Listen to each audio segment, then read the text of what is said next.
time na na-hospital ako, tapos hanggang sabi ng doktor, ultrasound daw ako. Sabi sa, magpapalaban na daw ako.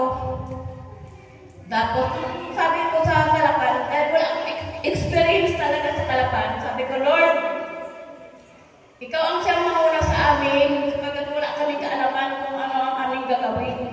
Hindi namin kilala yung doktor na lapitan namin, sabi ko. Tapos nung doon na kami, parang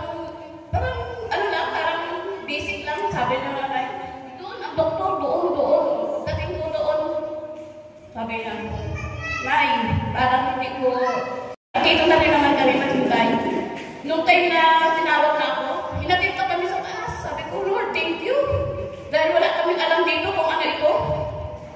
Tapos nung sabi ng doktor, Nay, ang sakit mo na ito ay cancer daw sa mattress. Sabi ko, pag-uwi ko dito sa bahay, bago sabi niya, Nanay, wala ko kayong babayaran kahit piso. Sabi ko, thank you, Lord. Private yung aming pinuntahan, pero walang bayad.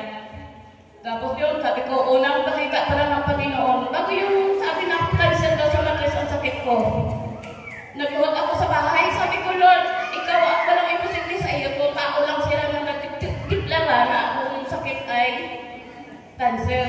Pero sabi ko, alam ko, Lord, na ikaw ang makapangyarihan sa lahat, kaya walang imposible ito sa iyo. Nung naoperahan na ako, sabi ng doktor, Nay, nagkamali po ako. Sabi ko sa inyo, cancer sa mattress ang sakit niyo. Pero mayuma lang pala po. Kaya sabi ko, thank you, Lord. Sabi ko gano'n. Kahit nandun ako sa hospital, sabi ko, nagpapasalamat ako sa Panginoon sapagkat napakabuti niya sa buhay namin. Nung time naman na kami ilalabas na, sabi ng doktor, babayad daw. Siyempre, ang bill namin 255,000. Nag-chat ako kay Mikay, sabi ko, Mikay, pray mo kami kay Pastorhan. Sabi ko gano'n. O kaya kung ano, ipinta ko naman yung buhay, bahay namin at lupa. Sabi ko gano'n, para lang ako makalabas. Sabi ni Pastorhan, wag mo na ipipray natin sa Panginoon na yung mga kailangan, mga needs ninyo, i-provide ng Panginoon. Kaya sabi ko, napakabuti ng Panginoon sapagkat lahat yun na i-provide ng Panginoon, sobra-sobra ka. Napapagkita ako sa mga magulang ko, sa mga kapatid ko, sa mga anak ko. Pinanghiram namin, pinambalik namin. Kaya napakabuti ng Panginoon sapagkat ngayon, malutong na ako, napakabuti ng Panginoon sa buhay namin. Sa Diyos ang mataas sa papuri. What did it pay? What did it pay? For some people, they have a question.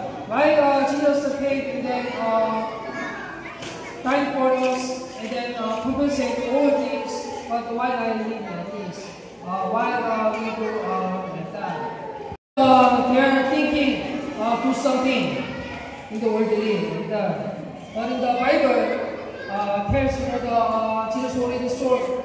But what we have to do, and then we have to know what is stolen, and then that is the sin come from of believing Jesus. I know it's hard. Yeah. Also, I try to stand up. First, I try to stand up, and then I to take the like word of God. Word of God, keep the word of God, and then let Jesus. It's better if you have a time. It's better to play in the church. It's better to do drinking and outside and then more like that. Better than do something in the church. That is heavenly river from heaven.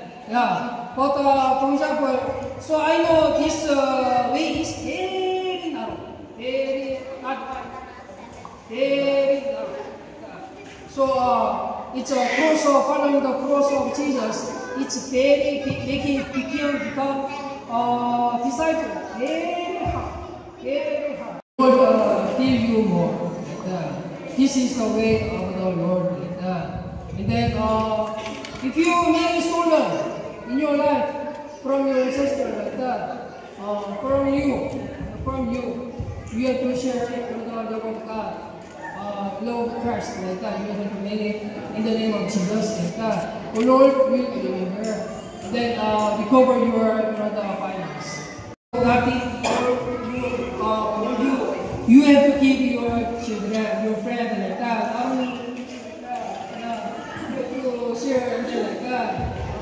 The sermon today, and then we follow Jesus in us, and then we know what is the glory to God, and then we have to know what is the citizenship in the heavenly world.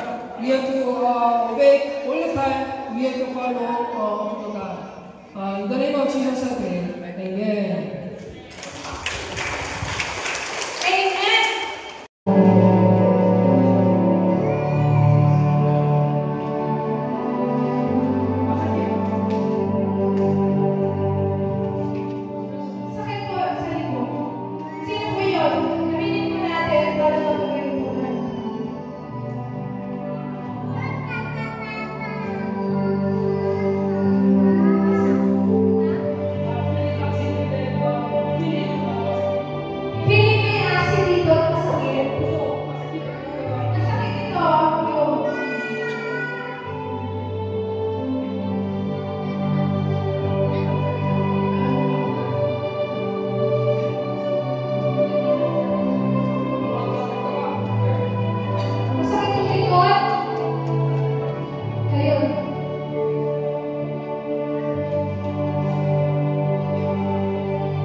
Lord,